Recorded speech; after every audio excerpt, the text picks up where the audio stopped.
Hello friends, आज हम बात करेंगे 16 सोमवार व्रत के बारे में। 16 सोमवार व्रत की शुरुआत आप कौन कौन से महीने में कर सकते हैं। 16 सोमवार व्रत की शुरुआत आप मार्गशीर्ष महीने में, चैत्र बैसाख महीने में भी कर सकते हैं, मगर सबसे अच्छा समय है सावन में इस व्रत को उठाना, क्योंकि सावन मास अत्यधिक पवित्र महीना माना गया है और सावन भोलेनाथ का प्रिय महीना भी है। चलिए अब जान लेते हैं कि 16 सोमवार व्रत करने के नियम क्या है। इस व्रत में नियम के साथ साथ संयम भी ज़रूरी है। पहले सोमवार से आप जो भी नियम धारण करेंगे वही नियम आपको 16 सोमवार तक करने होंगे। खासकर इन दो नियमों को आप पहले ही सोच ले कि किस समय पूजा करना है, सुबह में या प्रदोष काल में। वैसे तो ये पूजा प्रदोष काल में करना ज़्यादा अच्छा होता है, मगर आप अगर जॉब करते हैं, टाइम नहीं निकाल पाते शाम के समय में, तो आप सुबह ही पूजा कर लें। मगर एक बात का ध्यान रखें कि पूजा का समय हर एक सोमवार को एक ही समय पर हो। ये नहीं कि आज सुबह कर लिए, अगले सोमवार को आप शाम में कर लें, ऐसा बिल्कुल भी नहीं करना है। ये तो हुआ पहला नियम। अब दूसरा नियम जान लेते हैं। दूसरा नियम है प्रसाद का नियम। प्रसाद का आप पहले ही डिसाइड कर ले कि आपको क्या चढ़ाना है। इस व्रत में चूरमे का विशेष महत्व है, मगर आप चाहे तो खीर भी चढ़ा सकते हैं, लेकिन जो पहले सोमवार को चढ़ाएंगे वही प्रसाद 16 सोमवार तक आपको चढ़ाना होगा। साथ में आप कोई ऐसा फल भी चढ़ा सकते हैं जो हर एक मास में मिलता हो, क्योंकि जो फल आप पहले सोमवार को चढ़ाएंगे वही फल आपको 16 सोमवार को भी चढ़ाना है। फल भी चेंज नहीं करना है। 16 सोमवार के व्रत में जो चूरमा व खीर चढ़ाएंगे उसे 3 बराबर हिस्सों में बांटा जाता है और एक हिस्सा भगवान का होगा जिसे आप ब्राह्मण को दे या गाय को खिला सकते हैं। दूसरे हिस्से का प्रसाद परिवार में बांट दें और तीसरे हिस्से का प्रसाद आप खुद खाएं। उसमें से आप किसी को भी नहीं दे सकते, नहीं तो व्रत खंडित हो जाएगा।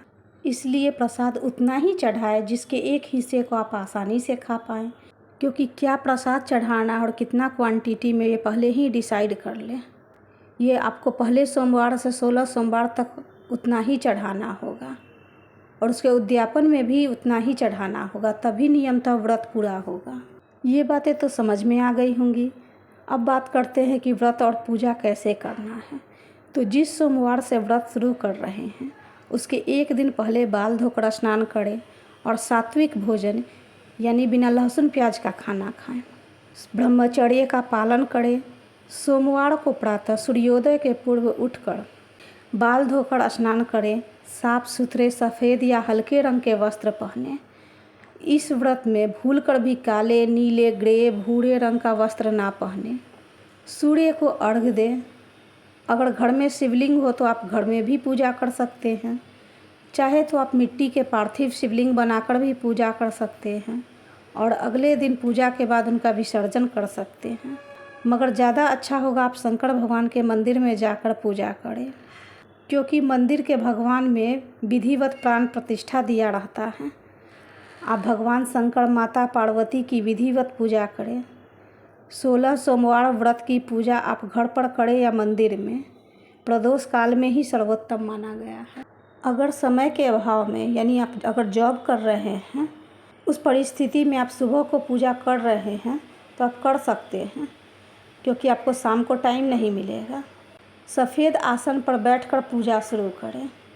पहले दिन पूजा शुरू करने से पहले दाहिने हाथ में थोड़े चावल, जल और फूल लेकर भगवान के पास संकल्प लें कि मैं 16 सोमवार का व्रत का संकल्प लेती हूँ कि निर्जल या फलाहार जो भी आपने डिसाइड किया है वो बोले। प्रसाद में भी खीर या चूरमा जो डिसाइड किए हैं वो बोले, और साथ में जिस मनोकामना के लिए व्रत रख रहे हैं वो भी कहें और प्रार्थना करें कि हे प्रभु, आप मेरी व्रत और पूजा को निर्विघ्न संपन्न करें। उसके बाद हाथ में लिए जल को भगवान शिव के पास रख दें। फिर प्रसाद तैयार कर लें। अगर आप पहले दिन घर में शिवलिंग की पूजा करेंगे या मंदिर में, जहाँ भी आप करें, तो 16 सोमवार तक वहीं पे करना होगा। सबसे पहले शिवलिंग का जलाभिषेक करें, उसके बाद पंचामृत से स्नान कराएं। शिव जी को सफ़ेद चंदन लगाएं। बेलपत्र, भांग, धतूरा, आक का फूल, सफ़ेद फूल, चावल, पान, सुपारी, लौंग, इलायची चढ़ाएं। भोलेनाथ को जनेऊ अर्पण करें, धूप दीप जलाएं।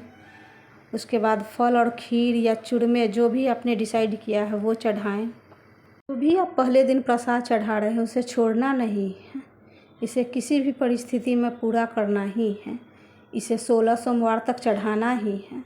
उद्यापन के दिन भी यही प्रसाद उतना ही क्वांटिटी में चढ़ाना है। एक माला यानी 108 बार ओम नमः शिवाय का जाप जरूर करें। शिव चालीसा का पाठ करें। पूजा के बाद आरती जरूर करें। मंदिर में पूजा कर रहे हैं तो प्रसाद का एक हिस्सा पंडित जी को दे दें और 2 हिस्सा घर ले आएं। एक हिस्से को परिवार में बांट दें। प्रदोष काल की पूजा के बाद अपना व्रत प्रसाद खाकर खोलें। प्रसाद एक ही जगह बैठकर खाएं, साथ ही आप फलाहार भी कर लें। एक जगह बैठकर खाएं, पानी भी पी लें, चाय पीते हैं तो वो भी पी लें। इसके बाद कुछ भी खाना पीना नहीं है। प्रसाद खाते समय बात भी ना करें। अगले दिन मंगलवार को स्नान के बाद पूजा करें। अगर पार्थिव शिवलिंग की पूजा की है तो उसे विसर्जन करें और सात्विक भोजन खाएं। उद्यापन के दिन पंडित जी को बुलाकर हवन कर सकते हैं तो ठीक है, नहीं तो खुद ही पूजा करें।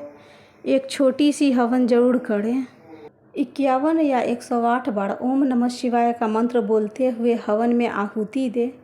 आहुति में खीर का भोग दें। 16 शादीशुदा जोड़े को खाना खिला पाए तो ज़्यादा ही अच्छा होगा, नहीं तो पंडित जी के जोड़े को भोजन कराएं। उद्यापन आप खुद भी करें तब भी पंडित जी को सीधा जरूर दें।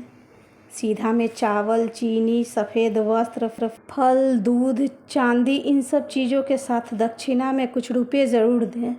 साथ ही पंडित जी को पैर छूकर उनका आशीर्वाद लें। घर में सभी बड़ों को प्रणाम करें।